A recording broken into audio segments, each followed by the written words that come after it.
Estamos aqui na Tua presença, Te louvando, Te bendizendo o Teu nome, invocando a Tua presença, Senhor, para que nós possamos dar continuidade a esse trabalho, Pai, que é Seu, Pai, não é meu, é do Senhor, e nós Te pedimos, esteja à frente de tudo que formos fazer aqui.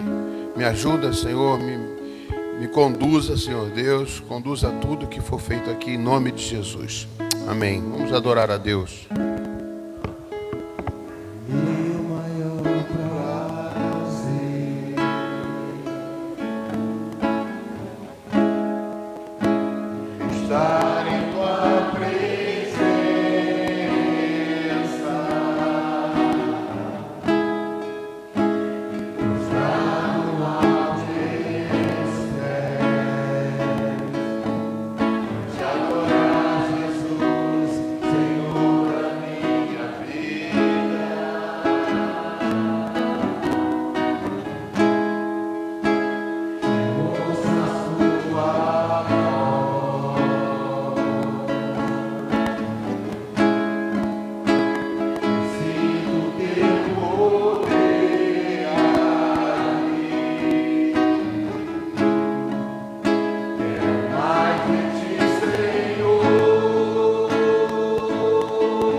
Aleluia, Jesus. Obrigado, Jesus, por esse momento. Precisamos ser inundados pela Tua glória, pelo Teu poder, Senhor Deus. Fala conosco, Pai, em nome e por amor de Jesus. Senhor, entregamos esse trabalho nas Tuas mãos, que não é meu, é seu, como eu já falei, Pai. Em nome de Jesus, fala conosco, Pai. Em nome de Jesus. Senta glorificando a Deus, igreja. Amém. Eu queria que distribuísse as folhas, amém? Mas, amém? E o Tiago pode preparar o primeiro vídeo que nós vamos estar vendo. Queria uma pessoa para me ajudar a apagar a luz ali na hora de passar o vídeo. Amém?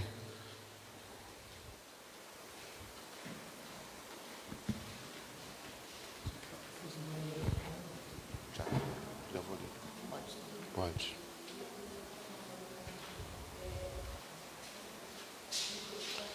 Só um minutinho, Tiago. Obrigado, querido. Já deixa na pauta, que eu só vou ler algumas folhas, algumas parábolas. Esse estudo, mas da outra aula, eu dei em 2 aulas ou 3 aulas, mas eu vou fazer o possível para poder completá-la hoje mesmo, tá? Porque essa aula é muito importante, né? E eu quero colocar algumas coisas. Então, todos vocês que receberam, o título dessa aula é Multiplicação. O crescimento da igreja é nossa responsabilidade. Eu queria que todos repetissem isso comigo. O crescimento da igreja é nossa responsabilidade. Tá? João 17, 9 a 11 e 18, versículo 18 e 20. É por eles que eu peço. Eu não peço pelo mundo, mas por aqueles que me deste, porque eles são teus. Todas as minhas coisas são tuas, e as tuas coisas são minhas, e neles eu sou glorificado. Já não estou no mundo, mas eles continuam no mundo. Enquanto eu vou para junto de ti, Pai Santo, guarda-os em teu nome, que me deste, para que eles sejam um, assim como nós também somos um. Assim como tu me enviaste ao mundo, também eu os envio ao mundo. Eu não peço somente por estes, mas também por aqueles que estão lá em Itaipuaçu, que vierem a crer em mim, por meio da palavra que eles falarem. A essência do discipulado é a pontuação. Do começo ao fim, essa é a meta a ser alcançada. O discípulo é alguém que conduz pessoas à maturidade de frutificar. Então, amados, esta aula, olha para mim, é uma aula que nós vamos falar da importância de o crescimento da igreja. Muitas vezes a gente fala que o crescimento não é importante, o importante é a qualidade. O importante é os dois. É a qualidade, é o amadurecimento de cada cristão, e nós vamos trabalhar isso para que todos aqui já não são crianças evangélicas. Vocês já têm uma breve caminhada, exceto aqui o Pedro, mas também já tem uma certa caminhada, que nós temos que ter ciência que um fundamento da igreja é o crescimento da igreja, é a multiplicação de pessoas salvas. Então, isso é fundamental. Jesus pediu isso para a igreja. Nós vamos ver isso aqui. Ao olhar para aqueles 12 discípulos, Jesus via muito além deles, vislumbrava gerações que se levantariam através de seus ministérios. Por isso, em sua ação de prestação de contas, Jesus disse ao Pai: assim como tu me enviaste ao mundo, também eu os enviei ao mundo. Eu não rogo somente por estes, mas também por aqueles que vierem a crer em mim por intermédio da sua palavra. Há um fato marcante na experiência e na equipe de Jesus. Todos foram conduzidos à salvação por ele. Não que isso seja regra absoluta, mas quando um discípulo começa o seu trabalho evangelizando pessoas, conduzindo-as ao novo nascimento e, a partir daí, introduzindo-as no processo de discipulado, é possível estabelecer desde o princípio as bases corretas para a verdadeira vida cristã. Um discípulo deve ser, portanto, um ganhador de alma. Além disso, o propósito do discipulado é a formação de pessoas com vistas à reprodução espiritual. Todo o investimento na vida de um discípulo tem a finalidade de capacitá-lo à frutificação. Ao chamar seus primeiros seguidores, Jesus foi explícito nessa expressão a Pedro e a André, assim como a Tiago e João. Após o milagre da pesca maravilhosa, Jesus desafiou em Mateus 4, 19 e 20. Venham comigo, Jesus disse, e eu os farei pescadores de gente, ou pescadores de homens. Então eles deixaram imediatamente as redes e o seguiram.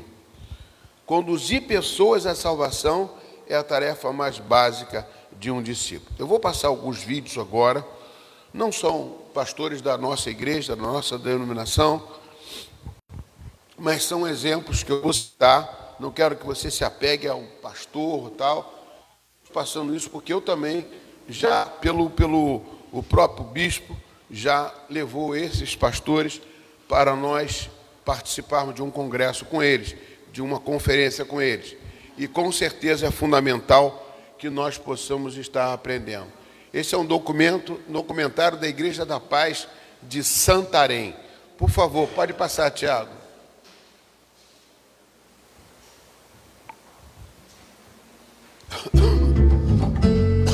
Santarém é a principal cidade do oeste do Pará, conhecida como Pérola do Tapajós. O município está localizado numa área com mais de 24 mil metros quadrados, banhada pelos rios Amazonas e Tapajós. É uma das mais fortes potências turísticas do estado do Pará.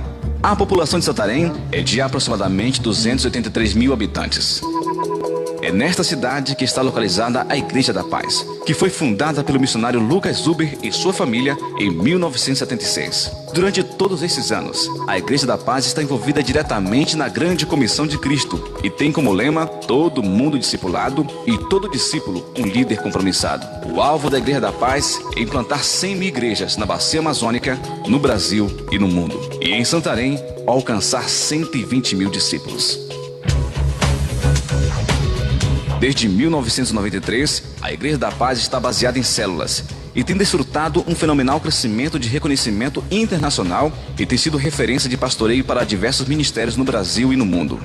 Em 2005, o pastor Abe Uber, gestor da visão do MDA, foi para Fortaleza, Ceará, juntamente com uma grande equipe, para ali fundar a Igreja da Paz. E a partir daí, o pastor Geraldo Batista assumiu a liderança da Igreja da Paz em Santarém.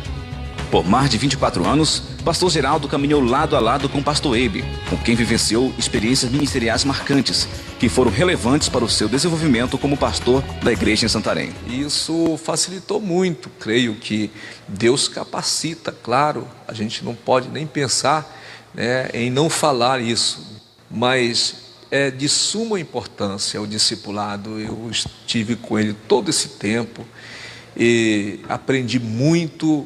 E confesso que eu não tive tanta dificuldade, uma porque eu estava decidido, se fosse necessário, até copiar os cacuete do pastor Abe, e sei que eu não posso ser aquele clone, tudo que ele faz eu tenho que fazer, eu tenho minhas características, personalidade, mas uma coisa eu sei, que muitas coisas boas mesmo, que eu pude extrair desse tempo, desse discipulado.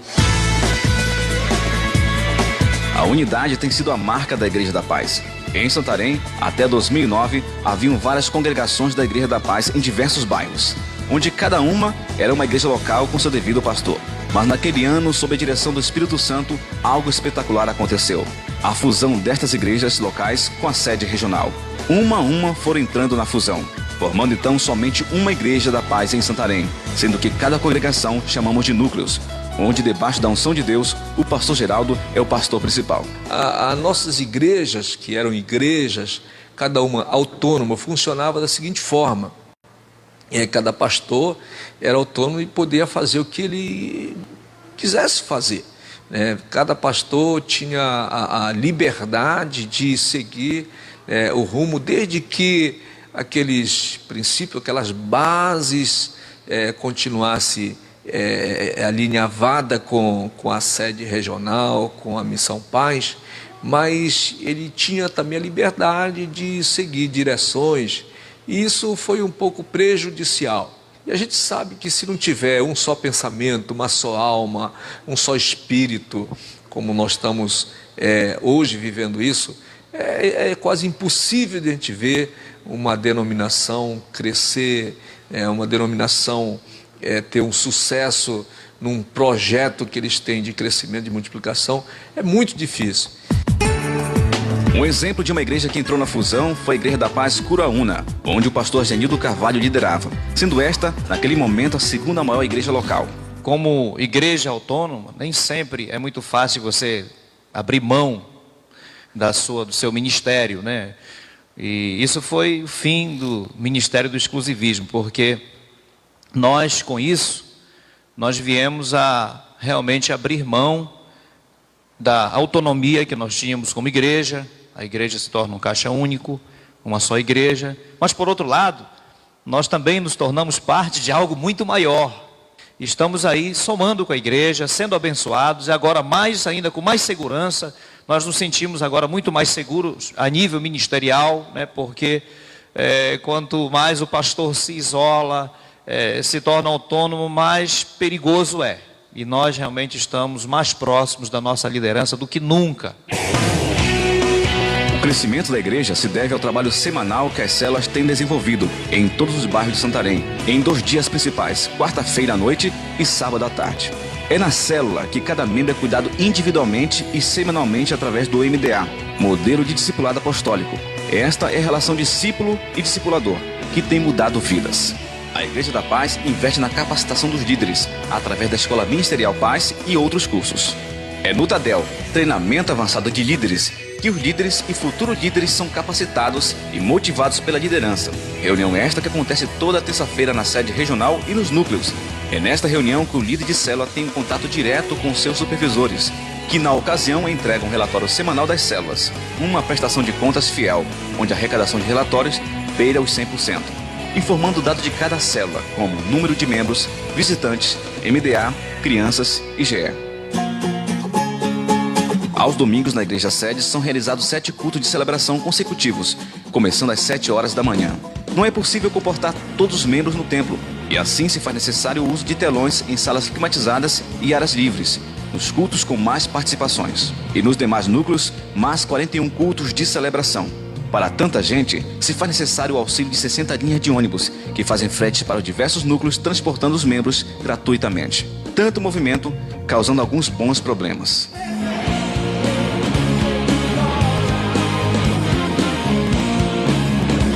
Todos os domingos, na igreja sede e nos núcleos, a média total de conversões é de 150 novos decididos, que são contactados em 24 horas, e na mesma semana, o acompanhamento através das células. O objetivo é que cada novo convertido se torne um cristão sadio. E é assim que o crescimento da igreja vai se desenvolvendo, contribuindo para a expansão do reino. A Igreja da Paz de Santarém conta hoje com um número aproximado de 6.000 células, 29.000 MDAs, 8.900 GEs e uma frequência aproximada nas células de 54.000 pessoas. A Igreja da Paz realiza anualmente grandes conferências de muito impacto em diversos lugares. No Estádio Barbalhão, 2 grandes eventos. O Congresso da Paz, que atrai multidões ao estádio com muitas curas e salvação, além de um trabalho forte junto aos jovens nas noites do Congresso. Também no estádio foi realizada a celebração de células, uma festa de cores e alegrias. No Espaço Pérola do Tapajós, a Conferência da Família e Conferência de Missões. Na sede regional, além de outras conferências, foi realizada a campanha 3 dias para a sua ressurreição financeira, no período da Páscoa. Foram noites surpreendentes. Além do templo, 8 telões preparados para o evento não foram suficientes. Multidões se aglomeraram aos arredores da igreja, causando congestionamento nas ruas próximas e na entrada e saída dos membros. O crescimento da Igreja da Paz é contínuo e acelerado, tornando emergente a construção da Catedral do Amor, a Catedral da Igreja da Paz. Um prédio que irá comportar mais de 10.000 pessoas, sendo que esta construção já iniciou em um local estratégico da cidade.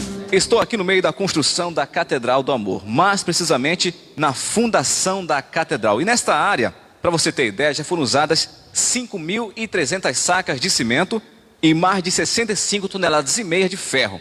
Então, como você pode ver, nesta obra tão grande, exige muito material.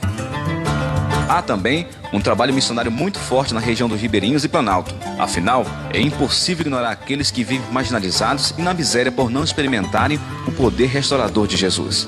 A liderança da Igreja da Paz segue com esse foco de implantar igrejas na Bacia Amazônica, alcançando os perdidos.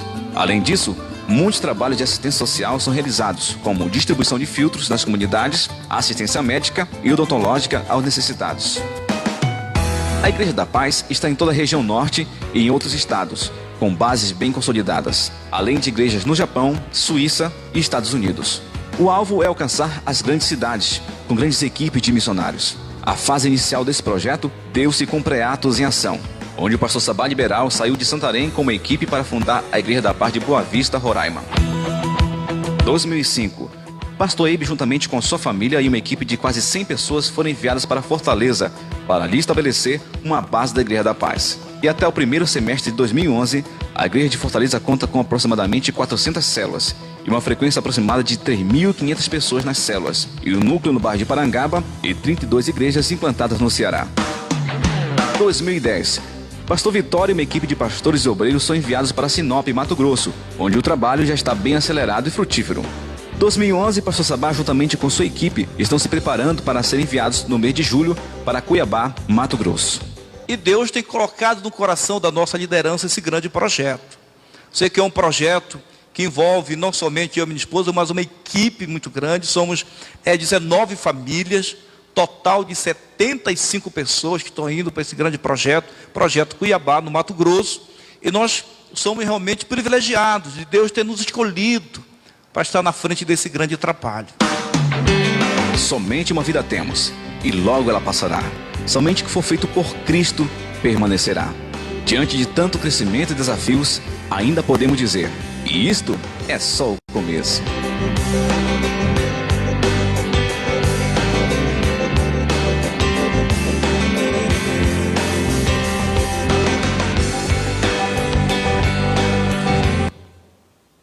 Amém, queridos.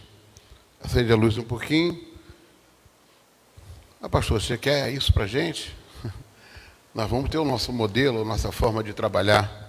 Mas essa é a meta. A meta é aumentar a quantidade de pessoas salvas. Nós temos que salvar o mundo. E nós temos que fazer a nossa parte. Nós temos que fazer primeiro, pensar como nós temos aqui. Mas nós vamos multiplicar. E a melhor forma de multiplicar não é só na Igreja da Paz que acontece isso. Em diversas igrejas. O que é que acontece para poder isso aparecer? É que cada um de vocês tem que levar Jesus para outra pessoa. Mas tem que levar um Jesus correto, um Jesus maduro, uma santidade, uma forma de que você é um maduro na fé, uma pessoa firme no Senhor, que você vai passar isso para a pessoa. A gente pensa que o Evangelho é pregação. Aquelas outras igrejas que tinham da Igreja da Paz, lá em Santarém, em várias igrejas espalhadas, cada um tinha um modelo de fazer o trabalho. Um pregava de uma forma, outro pregava de outra, outro fazia campanha, outro fazia isso. Eles se uniram e resolveram fazer células. E aconteceu o que aconteceu, tem esse movimento enorme de pessoas sendo salvas no Brasil e no mundo. E não só essa igreja trabalha com células, mas as maiorias de igrejas maiores trabalham. Porque esse trabalho não é só do pastor, é de todas as pessoas. Continuando aqui mais um pedaço do nosso texto. Jesus fazia isso porque amava as pessoas. Perdoa. Jesus lhe disse, venham comigo e eu lhes farei pescadores de gente. Foi aqui que eu parei. Conduzir pessoas à salvação é a tarefa mais básica de um discípulo. Fico pensando no que estas palavras significam na mente daqueles pescadores profissionais. Eles estavam impactados com o milagre da grande pesca que precedeu o convite, mas não deixaram tudo para trás por uma proposta vazia ou por uma empolgação de um momento. Ainda que não compreendesse tudo, entenderam que, dali em diante, teriam que viver em função de trazer outros homens para o reino de Deus. A vida de um pescador era, como em nossos dias, uma vida de esforço, de sacrifício. Né? Após ser treinado junto com o mais experiente, ele deveria se aventurar entre perigos inimagináveis do mar e a rotina de trabalho paciente. Sair de casa de madrugada com a obrigação de trazer, na forma de uma rede cheia de peixe, a provisão para a sua família exigia dele profundo compromisso. Às vezes, como ocorrerá antes do milagre feito por Jesus? A frustração de uma noite sem resultados precisava ser superada, para no dia seguinte dar lugar a uma nova tentativa. Afinal, um pescador não sobrevive sem pescar. Quando Jesus fez o chamado para aqueles galileus, está ligado direitinho? Quando Jesus fez o chamado para aqueles galileus, toda essa realidade se transferiu para uma nova perspectiva. A partir daquele momento, eles seriam treinados para se tornarem pescadores de homens. Sua sobrevivência no reino de Deus, de alguma forma, dependeria do sucesso dessa tarefa. Como já vimos anteriormente, nestas aulas de discipulado, desde o início, o propósito daquela equipe. O relato bíblico é exatamente o seguinte: portanto, vão e façam discípulos de todas as nações, batizando em nome do Pai, do Filho e do Espírito Santo. Mateus 28, 19. Está claro que a finalidade daquela convivência era capacitá-los para irem e salvar pessoas, libertando-os do poder das trevas e deste mundo tenebroso. A prioridade de anunciar o Evangelho, convertendo homens e mulheres ao reino de Deus, era mais que um ensino nos lábios de Jesus, ou uma meta escrita num quadro negro. Amém, queridos? Então, nós temos que dar ênfase a isso. Ênfase à multiplicação, à salvação de vidas. Amados, a igreja muda. Quando você tiver isso aqui cheio, cantando, louvando com aquele grupo de pessoas, todo mesmo com o mesmo propósito, com a sede de salvar vida, porque a gente não tem, a gente perdeu esse ânimo, essa força de querer ganhar uma vida para Jesus. Nós temos que ganhar a vida. Nós não podemos ficar pacientes, conformados com o que nós temos atualmente. Nós temos que ver conversões todos os domingos, todos os cultos, conversões, e isso é uma parte de cada um de nós. Tem muita gente precisando de salvação, tá? Hoje mesmo eu fiz visitas e vi pessoas precisando de Jesus. Vi pessoas que estão precisando e precisam de uma palavra. Eu não vou poder atender todos, mas eu tenho certeza que vocês, com certeza, vão alcançar, em nome de Jesus. Eu vou passar outro vídeo, tá, Tiago? O próximo que tiver aí. Continua ainda com a Igreja da Paz, né? Eu creio. Acho que isso é entrevista. Não sei se é entrevista, se é uma. Está muito assim. Eu estou muito animado em poder compartilhar isso com vocês. Mas algo que você citou, uma palavrinha que você citou aí no meio, que eu queria puxar também esse gancho, é a palavra discipulado. De que forma você define discipulado? O que é discipulado? Então, discipulado é muito profundo. Vou até criar um suspense assim. Discipulado é uma pessoa... Primeiro eu vou falar que não é discipulado. Beleza. Né? Discipulado não é um curso que a pessoa faz na igreja. Eu já vi assim, vamos ter agora discipulado. O que é o discipulado? Vai numa sala de aula. 8 semanas. Né? Não é. Isso é curso. Cursos são bons também fazer, mas isso não é discipulado. Né? Mas alguém falou, discipulado então é um aconselhamento cristão, onde um cristão mais maduro ajuda um cristão, outro cristão, normalmente do mesmo sexo, e vão realmente caminhar junto. Eu falo sim, discipulado é aconselhamento, só que é muito mais do que isso. Aí outra pessoa fala, então discipulado é você ser um coach, né? Um mentor, você investir para ajudar essa pessoa a alcançar sucesso na vida pessoal, na vida familiar, na vida ministerial, ajudá-la a alcançar os objetivos e ajudá-la a ser a pessoa que Deus quer que seja no lar. Isso é muito verdadeiro. Discipulado é sim um coach, é ser um mentor. Mas é muito mais do que isso. Aí alguém disse, então discipulado é ser um pai espiritual. É onde você realmente vai investir no seu filho para ajudá-lo realmente crescer em Deus e alcançar tudo que Deus tem para a vida dele. É você dar colo quando ele precisa de um ouvido, um ombro onde ele pode se abrir e falar, mas também é um pai que vai falar as coisas que às vezes ele não quer ouvir, mas precisa ouvir, que é para o bem dele, para corrigi-lo e ajudá-lo. Sim, sim, sim, discipulado é ser um pai espiritual. Mãe espiritual, se for mulher, discipulado é isso. Mas eu ainda digo, ainda é muito. Meu Deus. Então alguém disse, então o que é?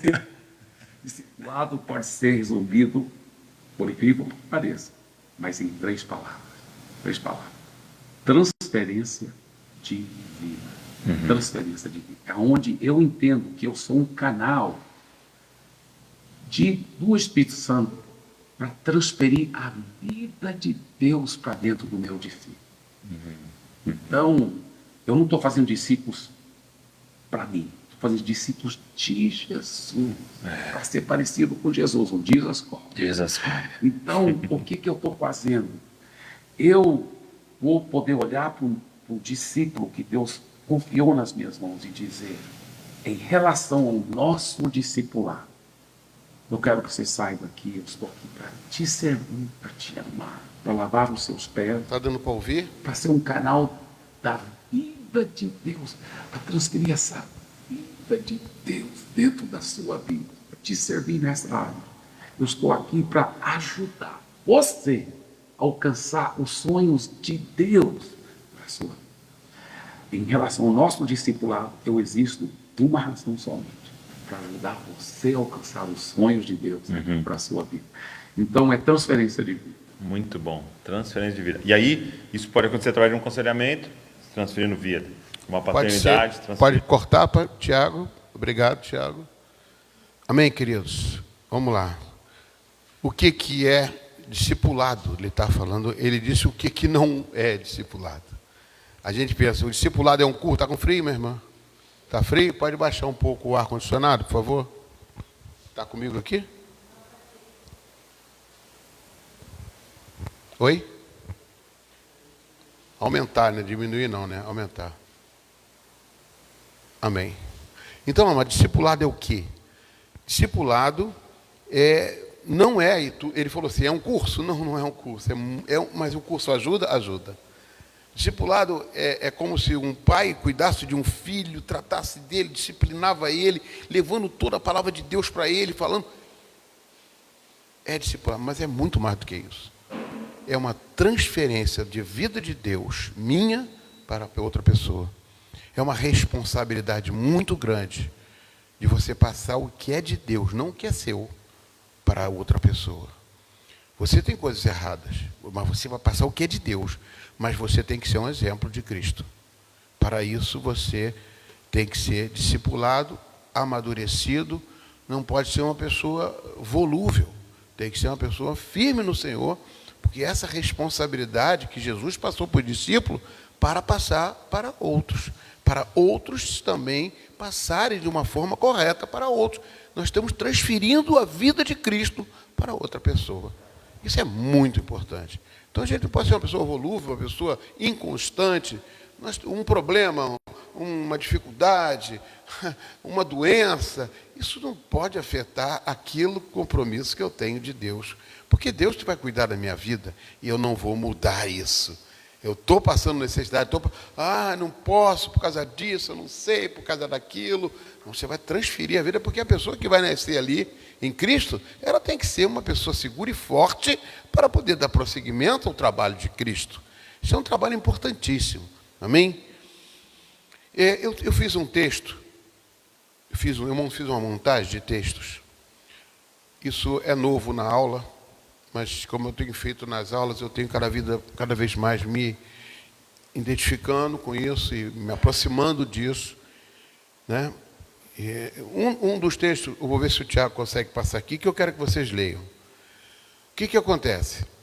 Eu estava até meditando num texto em que Jesus chorou. Vocês conhecem esse texto que Jesus chorou? Jesus chorou.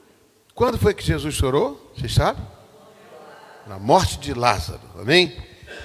Agora, será que ele chorou por Lázaro? Ele não sabia que Lázaro ia morrer para a glória de Deus? Ele falou isso. essa morte não é para a glória de Deus, para manifestar a glória de Deus. Ele sabia. Então ele não chorou por causa da morte de Lázaro, ele chorou por causa da morte do ser humano.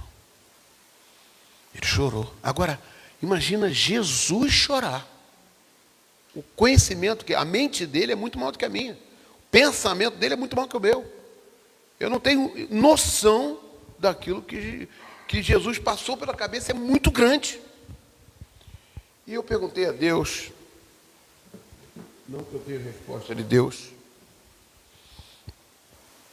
mas eu vi que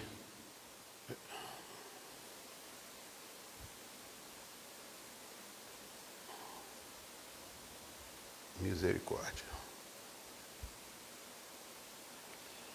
Jesus chorou. A mente de Jesus, como eu falei, é muito maior do que a nossa mente. O alcance dele é muito mais longe do que o nosso.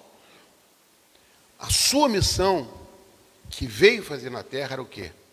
Salvar o mundo. Paulo diz que deseja que todos sejam salvos. Salvar o mundo. Sua mente é a mente de Deus. Ele falava, Deus está em mim, eu estou em Deus está em mim, eu estou em Deus. As minhas palavras, as suas palavras de Deus, as minhas palavras, eu estou nele, ele está em mim. O seu choro era de uma profundidade de olhar toda a criação. Não é só aquela morte. O impacto da morte. Quantas pessoas vão para o inferno? Será que você tem isso na sua mente? Quantas pessoas vão para o inferno? Ah não, pastor, Deus tem misericórdia.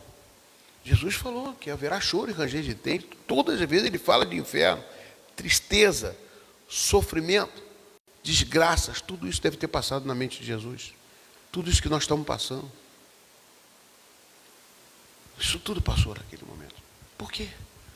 Porque ele quer que a igreja salve todas as pessoas. Eu queria saber se o Tiago conseguiu. Ah, conseguiu. Torá e o Alcorão. Vamos ler, amados? Vou pedir o Alexandre para estar lendo para mim. Não quero trazer para vocês estudos aprofundados do judaísmo e nem do Alcorão, mas sim uma visão da importância de levar o conceito cristão para outras pessoas, discipulando e multiplicando. Deuteronômio capítulo 6, versículo 3 a 9, faz parte da Shema, uma oração central do judaísmo. Nesse texto, Moisés exorta o povo de Israel a amar e seguir os mandamentos de Deus de todo o coração, alma e força.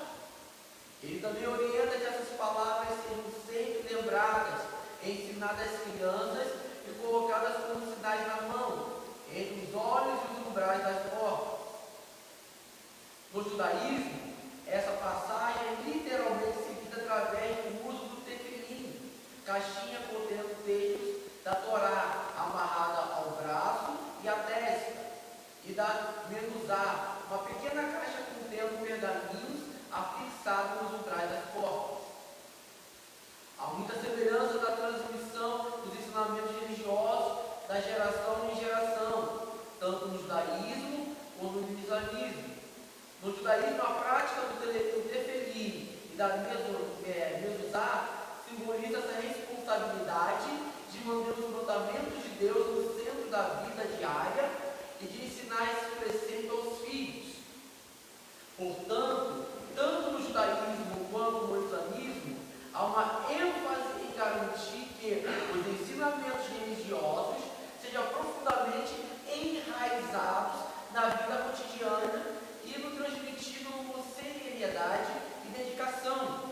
Essa forma de educação religiosa sólida ajuda a preservar a identidade e os valores de cada tradição ao longo do tempo. Procriação. No contexto religioso, tanto do judaísmo quanto do islamismo, há uma valorização da procriação e da continuidade da família, embora as abordagens possam variar conforme as interpretações religiosas e as práticas culturais. No judaísmo, a procriação é vista como uma mitzvah, mandamento, desde o livro de Gênesis, onde Deus ordena: sede fecundos e multiplicai-vos.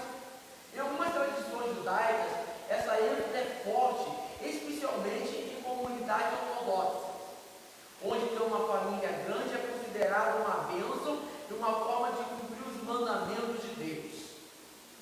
No islamismo, a procriação também é incentivada, e muitos muçulmanos veem a criação de uma família grande como uma bênção de Deus. O profeta Muhammad é relatado em Hadiths, tradições proféticas, como tendo encorajado seus seguidores a terem filhos. Em muitas culturas muçulmanas, há uma valorização significativa da família grande. Eu esqueci um pedaço que eu não sei por que eu cortei aqui, falhou alguma coisa, não sei se foi ali com o Tiago, mas acho que talvez eu que tenha falhado. É que eles mandam o islamismo decorar o Alcorá desde criança.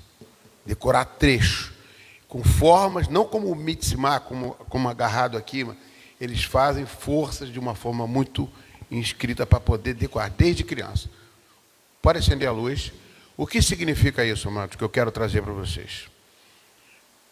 Tem um texto que eu botei, Tiago, não sei se está aí, o texto do bíblico, Marcos, isso mesmo. O que acontece? O que eu quero trazer para vocês é que quando Deuteronômio capítulo 6, está baseado em Deuteronômio capítulo 6, que você, tudo aquilo ali que é falado ali, que você deve inculcar na mente das crianças a palavra de Deus, é para que aquela criança nunca se desvie do caminho do Senhor, para que fique gravado que ela tenha que ser de Deus, ela tem que ser povo de Deus, tem que ser filho de Deus. O ensinamento é desde criança. Nós perdemos essa ênfase, nós perdemos esse costume, esse hábito. Nós temos que salvar vidas. Deus, isso foi uma ordem de Deus. E o que o muçulmano que faz também, do mesmo uso do Alcorão, que é da Torá. Eles usam isso cotidianamente, ainda hoje. O povo muçulmano cresce de uma forma progressiva, muito, para dominar o mundo. Porque eles têm a mente deles, o Alá deles, o Deus deles, a forma deles buscarem. E nós estamos ficando para trás. Nós temos que mudar isso. Por isso que eu botei lá no princípio, que nós temos que introduzir, da mesma forma, o ensinamento cristão para as vidas que estão nesse mundo. É coisa séria. Evangelho não é festas, não é... pastor, mas eu quero me divertir. Com certeza você tem que fazer festas, se divertir, mas este não é o principal. O principal é você, quando vier aqui, saber que tem gente morrendo, indo para o inferno lá fora. E que você tem que fazer com que essas vidas sejam salvas. Se você foi chamado para ser salvo, amados, então salva outras pessoas. Amém? Chore, canta, chore, manda labaixo, nequive, canta, labaixais. Não é à toa que eu estou buscando mais e mais para poder fazer. Não ficar de igreja em igreja, querendo ter um conhecimento. Pode passar. De igreja em igreja, de conhecendo isso, conhecendo... Não, nós temos que salvar a vida. Você ainda tem uma caminhada cristã. Jesus Cristo ganha o Novo Testamento. O que Jesus respondeu a um judeu? O principal é: escute, ó Israel, ó Senhor, nosso Deus, e o único Senhor. Ame o Senhor teu Deus de todo o teu coração, de toda a tua alma, com todo o teu entendimento e toda a sua força. O segundo é: ame o teu próximo como ama a si mesmo. Não há outro mandamento maior do que esse. O que significa amar o próximo? Amado, se você está salvo, salva o teu próximo também. O maior amor é salvar o teu próximo. Amém? Vamos passar um outro vídeo, Tiago. Tem outro vídeo na sequência? Tem aquele meu com... Pode passar.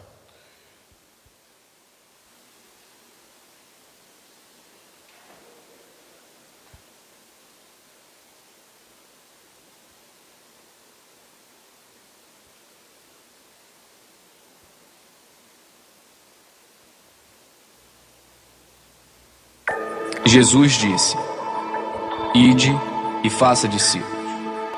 E se ide parecesse menos com isto e mais com isso.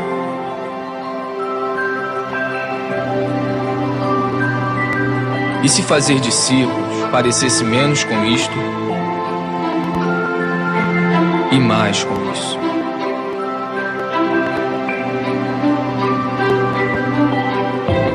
E se fazer menos eventos, encontros, prédios e grandes produções significasse menos estresse, despesas, dívidas, reuniões e angariações de fundo, nós seríamos mais livres para experimentar o seu amor, amá-lo, amar o próximo, libertar, servir, enviar.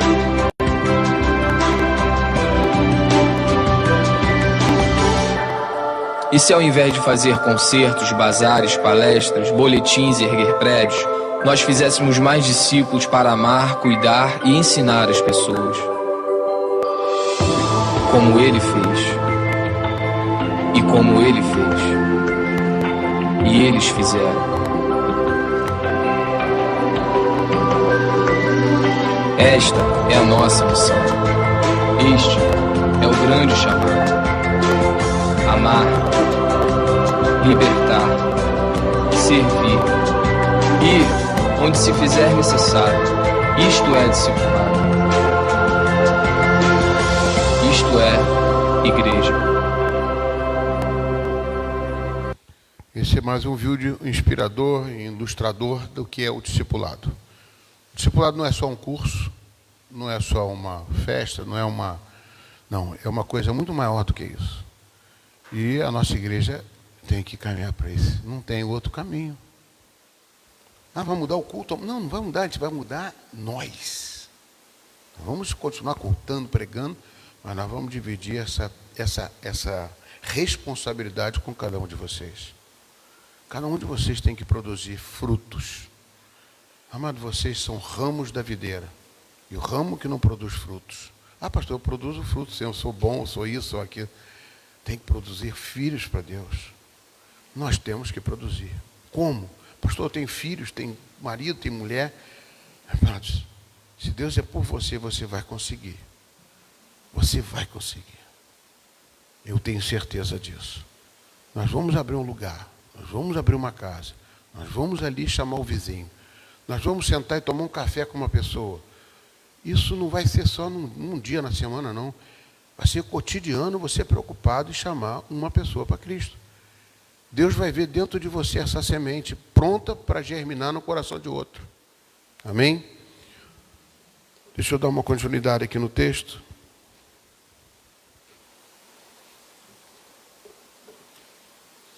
Eu tive uma outra revelação hoje, essa madrugada, orando. Jesus falou assim, vamos passar para outra margem. Não sei se vocês conhecem esse texto, Marcos 4:35. Eu tive uma reflexão diferente. Creio que seja de Deus, não afirmo. Como eu falei hoje numa visita, para eu dizer que foi Deus que falou através de mim, eu tenho que ter muita certeza. Porque representar o que Deus fala é muito perigoso. Eu posso estar mentindo e posso ser eu que está falando. Então, eu não sei, é uma reflexão que eu tive. Quando Jesus pediu para passar para outra margem, Jesus dormiu no barco. E houve uma tempestade. E Jesus estava dormindo no barco. É até estranho, numa tempestade, Jesus dormindo no barco. Que tamanho era esse barco? Era um transatlântico? Não. Mas o que me passou na mente ali é que Jesus está dormindo dentro da igreja. É isso que veio. O barco somos nós, como igreja. Jesus está dormindo. Nós precisamos despertar Jesus dentro de nós. Para quê? Para acalmar a tempestade. Esse que veio o ensinamento para mim. Como assim dormindo? O Jesus que está dentro de você é o Espírito Santo, que você aceitou Jesus e já recebeu. E o Espírito Santo não pode adormecer. O Espírito Santo veio para curar, para libertar os cativos, os oprimidos. para dar vida aos cegos, para dar vista, para pregoar o ano aceitável do Senhor. É isso que veio Isaías 61. Jesus Cristo pregou, a primeira palavra dele. Se ele está dormindo, nós não estamos fazendo isso. Nós não estamos chamando nós não devemos deixar Jesus adormecido, não deixando Jesus nos usar para o principal. Não é para ministério, é para fazer a vontade de Deus. Trabalhar em ministérios, com certeza, mas fazendo o principal, salvar vidas por reino de Deus. Vamos continuar aqui rapidamente. Eu parei aqui. Jesus fazia isso porque amava as pessoas. A expressão movido pela íntima compaixão define bem de onde vinha a motivação para investir a salvação de vidas. Ele trata de revelar esse sentimento aos discípulos que estava formando, creio eu, para despertar neles o mesmo sentimento. Eu vou repetir, para despertar neles o mesmo sentimento, como ocorreu antes do milagre da multiplicação de pães. E chamando Jesus e seus discípulos, disse: tenho compaixão desta gente, porque há 3 dias que permanece comigo e não tenho o que comer, e não quero despedi-lo em jejum, para que não desfaleça pelo caminho.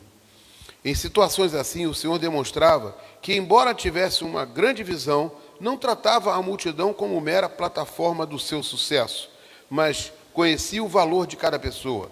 Podia pregar para milhares, ou para tudo, para atender um indivíduo necessitado. Sua motivação era sempre o amor. Não temos legitimidade para sonhar com multidões se não descobrirmos o valor de cada um. Jesus teria enfrentado a cruz se houvesse somente um pecador no mundo. Um discípulo precisa amar gente. Não porque gente significa poder, dinheiro, sucesso, status, mas porque pessoas são a paixão do coração de Deus. Foi assim que Jesus viveu e foi essa verdade que ele inculcou naqueles que o seguiam.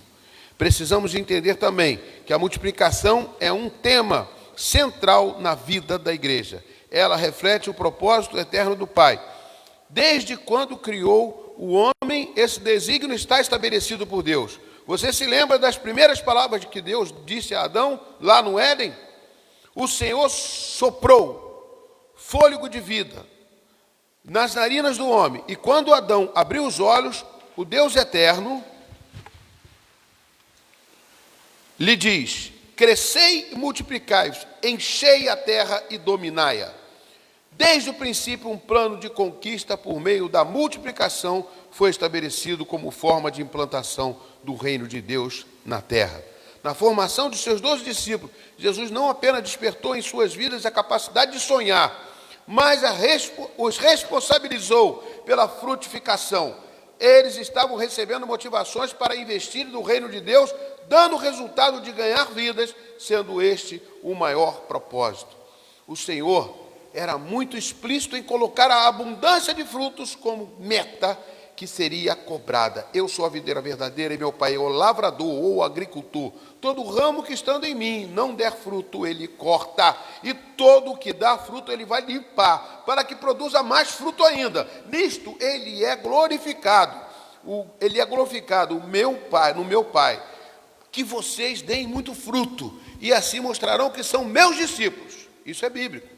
Não foram vocês que me escolheram, pelo contrário, eu escolhi vocês e os designei para que vão e deem fruto, e fruto que permaneça. Com essas palavras assim, Jesus deixava claro, a seu tempo, os frutos seriam exigidos. Para aqui um minutinho. Eu creio que está claro esse texto, está muito claro a necessidade da igreja, o tema central da igreja. Tiago, eu quero que você passe um vídeo que eu botei, que está no YouTube, na minha ministração da última aula que eu fiz aqui, acho que foi em maio ou junho. Você tem aí? Se puder, eu continuo aqui e você prepara. Uma ministração que eu dei, que eu me converti de novo a esse tema, olhando a minha mensagem. Eu vou ler aqui. Outros, embora façam o discurso correto, não levam a sério e permite que pessoas estéreis, estéreo é que não produz, mesmo depois de muito tempo, permaneçam ocupando o seu tempo e o espaço de outras que poderiam frutificar. A consequência de tais posturas é a frustração do trabalho sem resultado e a criação de círculo vicioso, no qual resultam em discípulos infrutíferos. Ou seja, permitir que pessoas estéreis permaneça ocupando seu tempo e espaço com outras que poderiam frutificar. Nós queremos pessoas que frutifiquem. Não sou eu, é Deus que quer. Ele fala isso na videira verdadeira. Então nós temos que frutificar. A consequência de tais posturas é a frustração do trabalho. Eu sou um frustrado, sem resultado, e a criação de um círculo vicioso no qual resulta em discípulos. Eu não digo que sou tão frustrado, não. Pode apagar a luz e passar essa mensagem para mim. Foi eu mesmo que fiz. A prioridade de anunciar o Evangelho, convertendo homens e mulheres ao reino de Deus, era mais que um ensino nos lábios de Jesus, ou uma meta escrita num quadro negro. Jesus fazia isso porque ele tinha compaixão, ele amava, ele queria ver os seus irmãos salvos. Pessoas como ele, ser humano que ele se tornou aqui nessa terra, para ser salvo. Sua mãe, sua avó, seu pai, ele quer ver todos serem salvos. Essa é a missão da nossa vida, amados. Eu não posso ver uma pessoa desviada do caminho do Senhor. Eu tenho que ter compaixão. Amados, trocaram essa palavra compaixão na Sexta-feira Santa. Isso confundiu a igreja. Foi uma obra do diabo. Como assim, pastor? Quantas vezes eu já segui uma procissão da paixão de Cristo e não a compaixão? Jesus não morreu para que nós ficamos seguindo as procissões, para fazer a nossa vida de um segmento qualquer. Compaixão é paixão acompanhada com alguma coisa, igual café com leite. Paixão com o quê? Com a morte vicária. A gente morre para esse mundo, nascemos de novo para Jesus. Não tem como, amados, a gente viver nesse mundo tenebroso e não salvar uma vida. Quantas vidas você salvou esse ano, meu Deus? Quantas vidas você se empenhou em orar por ela e buscar ela? Quantas vidas você às vezes vê perto da tua casa a pessoa morrendo, sofrendo? Não pensa que é só pobre, coitado, aquele que está caído no chão, não. Quer ver, tem muito mais pobre, coitado, caído no chão, que é mais orgulhoso que um rico. Nós temos que buscar aquele que precisa. Pode ser o meu patrão, pode ser quem for, mas eu não quero estar aqui me sobressaindo o homem. Mas quando eu trabalhava numa empresa onde o presidente trabalhava na mesma empresa e era milionário, Torbi, não sei o nome dele. Tá bom, Tiago, José, pode ser. Pode parar agora. Amém? Tem mais algum vídeo, Tiago? Pode passar esse também já agora.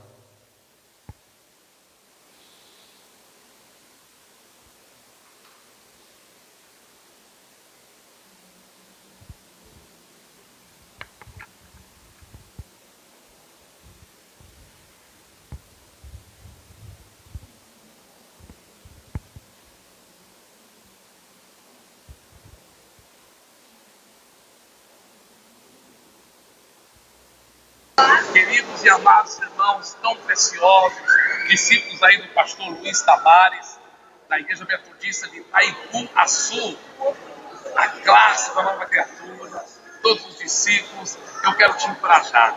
Continue o bom trabalho, continue crescendo em conhecimento e na prática da palavra de Deus. Continue seguindo os passos do seu precioso pastor e do seu Salvador, cheio do Espírito Santo. Com certeza vocês vão ganhar todo Itaipu-Açu para Jesus. Amém. Eu declaro que aquele que começou uma boa obra em vocês há de completá-la até o dia de Cristo Jesus. Por isso nós sempre dizemos, isto é só o começo. Amém. Aí, meu irmão. eu recebi isso. Como eu falei, eu participei de uma conferência, um congresso com esse homem, que é essa igreja enorme toda que ele tem no Brasil e no mundo, né, que é um cabeça dessa igreja, e um homem simples, comum, igual a você, igual a mim, e que teve uma visão, e que essa visão tem sido feita em várias igrejas. Não só de uma forma só, não. Cada uma tem uma forma de trabalhar, mas nós temos que abrir as nossas células. Continuando aqui, amados, nosso texto. Não apoio a ideia de que pessoas devem ser mantidas sob ameaça para frutificarem. A pressão constante sob o argumento de obrigação pode dar um resultado imediato baseado no medo, mas a médio prazo pode tirar a alegria das pessoas em servirem a Deus e roubando as suas forças. O bom será a motivação que ajuda e inspira pacientemente despertar seus discípulos com argumentos corretos de amor e de fé. Porém, há um momento em que a dedicação de cada um e os resultados precisam aparecer. Há uma parábola contada por Jesus que ilustra bem esse processo de investimento e cobrança. Ela está narrada em Mateus capítulo 25, 14 a 29. Nesta história, um homem distribui entre 3 de seus servos 5, 2 e 1 talento, respectivamente, conforme a capacidade de cada um. Depois ausenta-se e deixa-os trabalhar. Os 2 primeiros, esforçados, desde o início, conseguiram multiplicar o dinheiro do seu senhor. O terceiro optou pelo comodismo. Enterrou a moeda e ficou esperando o acerto de contas, que, quando aconteceu, premiou os servos dedicados, mas reprovou e excluiu o conformado, chamado ao final de servo mau e negligente. Embora o contexto proposto não seja este, eu gosto de olhar para o Senhor desta parábola, para um discípulo fértil e frutífero, e o outro não. É interessante notar que a mentalidade da multiplicação já estava implantada na mente daqueles servos. Tanto que os 2 primeiros saíram imediatamente para trabalhar e angariar mais. É o que diz os versículos 16 e 17. Mesmo o terceiro, que nada fez, sabia que havia de prestar conta um dia. Portanto, o seu problema não era a ignorância, mas a negligência. Ao final da história, o líder honrou e promoveu aqueles que haviam gerado resultados, mas substituiu o que optou pela estagnação. Penso que devemos agir assim. Cada um dos nossos discípulos tem uma capacidade peculiar e devemos investir neles considerando essa perspectiva distinta da frutificação. Cada um tem um jeito, né? Chegará, entretanto, o momento em que os resultados precisarão ser avaliados e aqueles que não corresponderem deverão ser substituídos. Ainda usando o pano de fundo da parábola dos talentos, acho importante ressaltar que o servo reprovado teve um veredito que ia além dos resultados. Ele foi avaliado como mau e negligente. A falta de frutos era, na verdade, decorrente da falta de boa índole e empenho. Nem sempre a produtividade de alguém no reino de Deus pode ser avaliada apenas de uma forma quantitativa. Isso é muito importante, tá, amados? Não posso avaliar só de quantitativo. Pessoas colheram resultados diferentes, dependendo do solo em que estiverem trabalhando. Tem isso também. É possível que alguém menos dedicado colha frutos visíveis, mais abundantes do que alguém que se entregou à obra com maior intensidade. Por isso, mesmo o empenho deve valer mais na avaliação do que os resultados numéricos. Mande uma pessoa pregar o evangelho numa favela do Brasil e a outra num país do islamismo radical na Ásia. Por mais que se dedique igualmente, os frutos se manifestarão em dimensões muito diferentes. E um bom líder saberá discernir isso. Deu para entender, né, amados? Lógico que tem que ser avaliado, mas a avaliação também depende do solo, do local, do ambiente, de muitas outras coisas que o líder, ele é que vai avaliar. E eu vou avaliar, eu vou querer fazer avaliação, eu vou querer fazer, não por mal, nem por medo, nem por ameaça, de jeito algum. Nunca fui assim, nunca vou ser assim. Não condiz com o meu caráter. De jeito nenhum, eu sou difícil até de fazer isso. Mas é uma forma da qual tem que se considerar que a igreja tem que crescer e multiplicar. Não tem dúvida, amados. Eu mostrei provas para vocês aqui, a necessidade da multiplicação da igreja. Isso vai trazer alegria para o seu coração, alegria para o coração da igreja, alegria e muitas formas de salvarmos outras vidas. O crescimento, ele abre um leque de opções para a ação social, para outros campos férteis que a gente pode produzir, para missões. Começa a aparecer missionário, o crescimento, ele fica uma coisa muito bonita e gostosa. E tenho certeza que a igreja toda que trabalha vai ser abençoada. Terminando, amados. No discipulado é exatamente essa proposta também de Jesus. Por exemplo, embora tenha pregado e servido a muita gente, priorizou trabalhar de perto 12 homens, preparando-os para fazerem o mesmo com outros, até que uma multidão fosse formada na fé. Por isso, quando ora no final do seu ministério, intercede não apenas por sua equipe imediata, mas por aqueles que viessem a crer por intermédio da sua palavra. Perceba que ele se refere aos frutos que nasceriam pela palavra ministrada por seus discípulos. Isto é, que eu chamo de visão de gerações. Por 3 anos, o carpinteiro de Nazaré dedicou-se a talhar homens, até que eles se tornassem capazes de fazer o mesmo com outros, e assim começar o processo milagroso da multiplicação. Não teriam cada um que conquistar milhares de pessoas para investir intensamente em algumas que viessem a reproduzir o processo. Essa é a maravilhosa matemática do discipulado. Vou ler de novo esse trecho aqui, que eu acho que eu errei no parágrafo. Por 3 anos, o carpinteiro de Nazaré dedicou-se a talhar. Talhar é trabalhar esses homens, né? Minuciosamente, até que eles se tornassem capazes de fazer o mesmo com outros. Ou seja, repetir o que Jesus fez com eles. E assim começou um processo milagroso de multiplicação.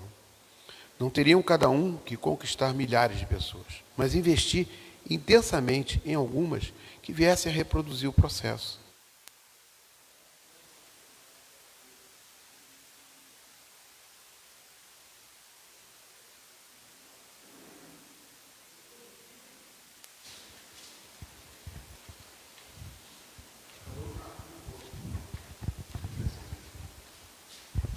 Reproduzir-nos é vital na caminhada da fé. Crentes que não ganham vidas e não fazem discípulos estão em desobediência diante de Deus. Porque é uma ordem, a palavra vai e faça discípulos. Se não levantarmos gerações comprometidas com a frutificação, corremos o risco de gastar a nossa vida numa religiosidade que não produz, estéril.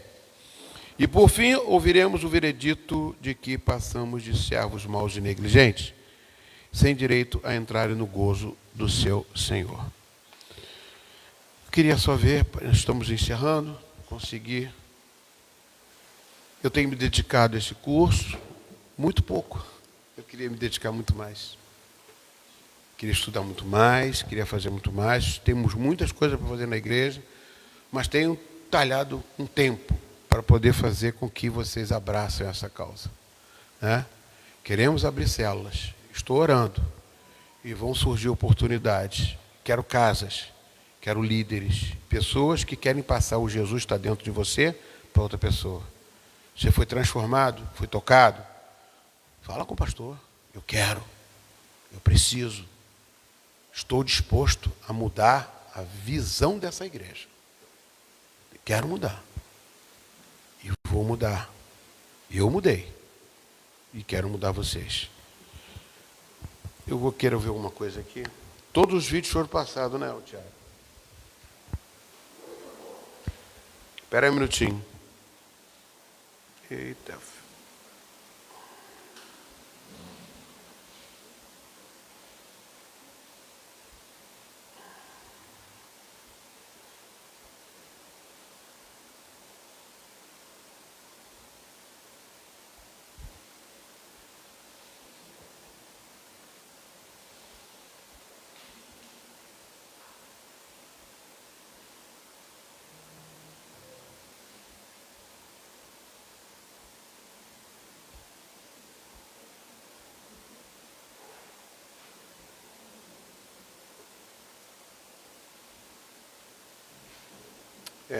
Vamos encerrar. Vamos ficar de pé.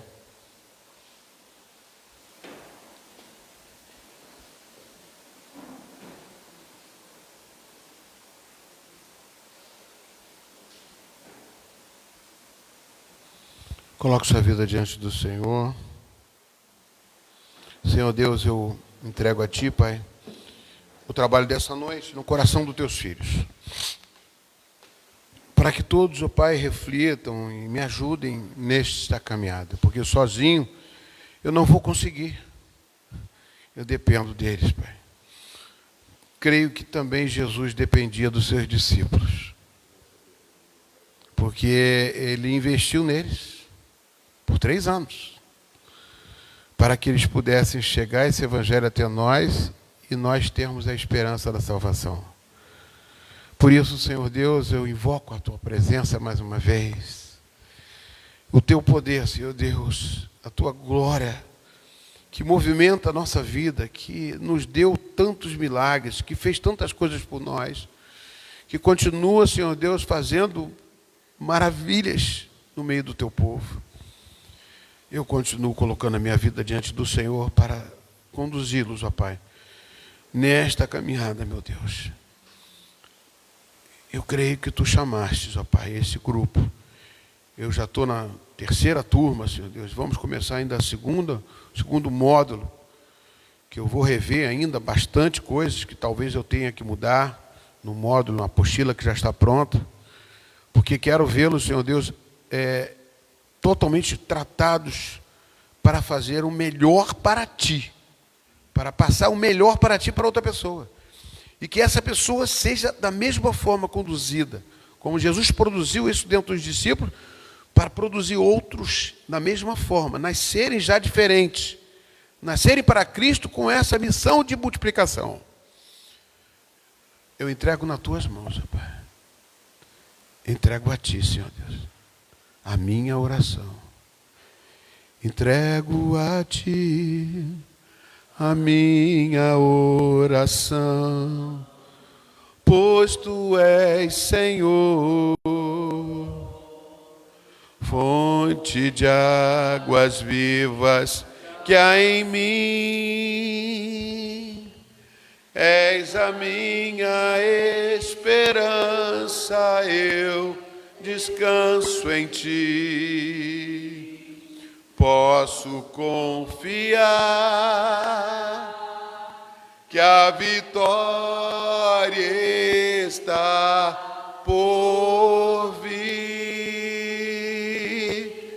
Seguro estou em Ti, Tu és um Deus de amor. Não temerei o mal, Tu és o grande eu sou. Eu ergo minhas mãos, preciso receber a Tua palavra, Deus, que me fará vencer. Senhor, se precisam de cura, se precisam de milagres, Pai, se precisam de dinheiro, se precisam da vida financeira, família, eu repreendo todo espírito maligno que tenta contra a vida desses Teus discípulos, ó Pai, que caiam por terra todos aqueles que se levantam contra eles, em nome de Jesus, Pai.